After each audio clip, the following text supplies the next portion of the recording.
Ever occurred to you that how women can lead the gaming industry and that how because of their past contributions the gaming industry as we see it today exists? And even in the present, women are contributing more in the gaming community than you think. It's just that you haven't noticed that. Unfortunately, the contributions made by women are not discussed in the gaming community, which is a huge shame for all of us. And that how the misogynistic narrative which says that women find video games unattractive and that gaming is something which only men can do was created. This is exactly why I decided to make this video, to show the world that women played a huge role in making the gaming industry successful. This video is more suited to be uploaded on 8th March, but consider this a pre-Women's Day special. Okay, now back to the topic. Now the page which I'm gonna show you is the official domain of Google Arts and Culture, which means that it is a well-recognized source and not some unknown site. Video game history is often told as a story of great men building an industry one game at a time. But women also designed, created, marketed, sold, and wrote about video games. This exhibit explores how women shaped a burgeoning industry often dominated by men. Designing and programming. As the video game market grew rapidly in the 1970s and early 1980s, new opportunities emerged for people wanting to make games. Carol Shaw began her career at industry leader Atari, then joined industry upstart Activision, where she created the best-selling 1982 jet pilot shooting game River Raid, changing the game. While at home caring for a young child, Roberta Williams became enthralled with text-based computer adventure games. Her obsession inspired her, along with her programmer husband Ken, to found software company Sierra Online and create and publish the first graphic adventure game, Mystery House, in 1980, programming a universal hit. Atari's first female coin-op programmer Donna Bailey joined with Asteroids designer Ed Logg to create the frantic, bug-blasting 1981 arcade game Centipede.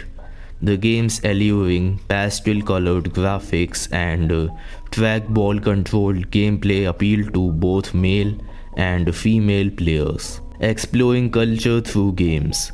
Likely the first black woman to professionally design video games, Muriel Tramis mined her French Creole heritage to explore the ghosts of slavery on the island of Martinique in her 1987 debut title, Miovlo.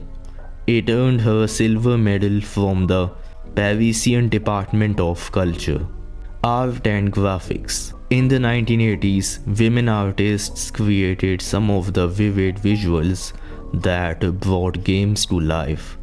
Atari senior graphic designer Evelyn Lim, now Seto, crafted this concept artwork for a never-produced Wonder Woman pinball machine and also helped define the look of the company's home video game packaging. Creating game graphics.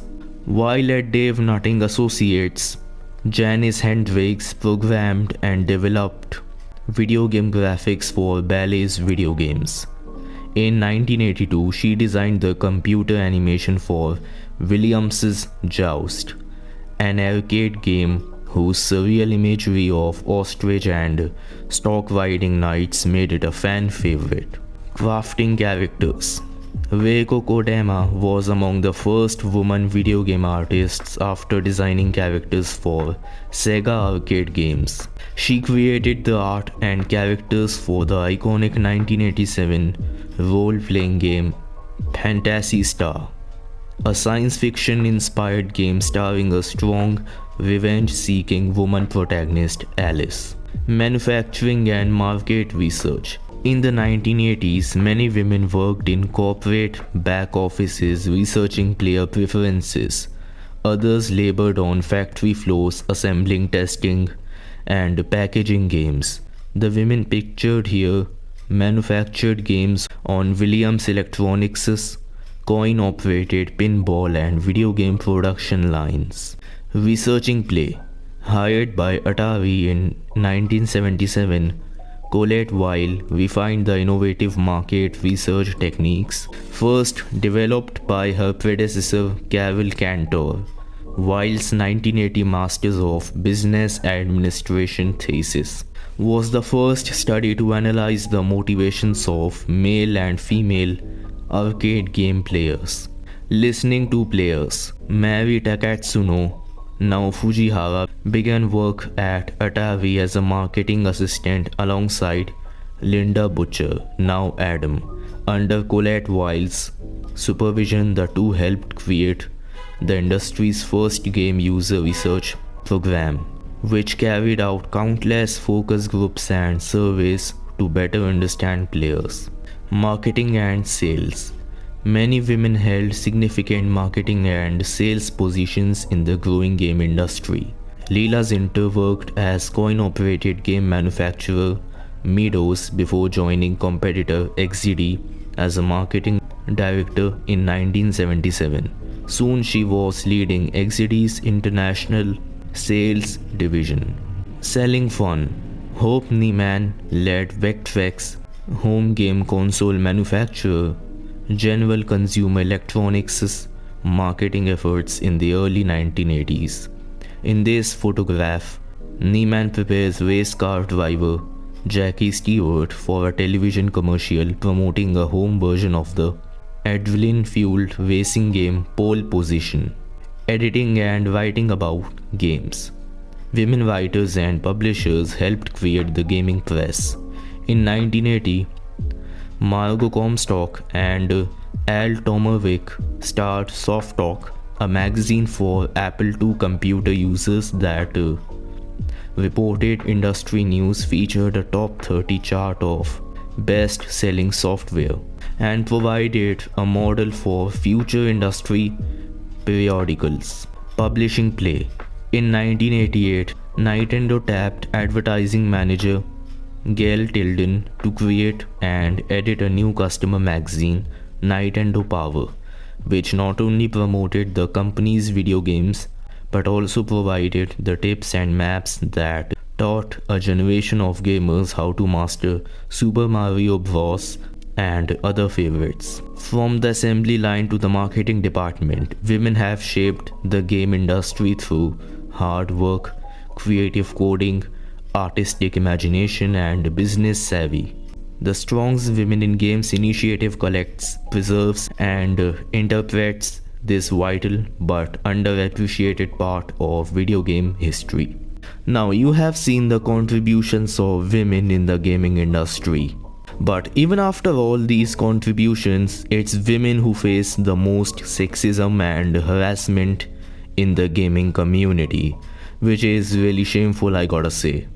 There is not a single day which goes without harassment of any gamer girl in games like Valorant, CSGO, and Apex Legends. Anytime a game has got a woman main character, a huge controversy starts because the character is too ugly, apparently. Women Let's Play YouTubers and streamers are called e-girls and are insulted by turf rat femmes because apparently they stream games for male gaze. Women story writers are fired without any reason, and then their seniors steal all the credit for their work while claiming that they actually support women empowerment. So shit like this happens in the gaming community, but the positive side also exists. Women are the reason that gaming industry is a successful industry, and even currently they are contributing a lot in it.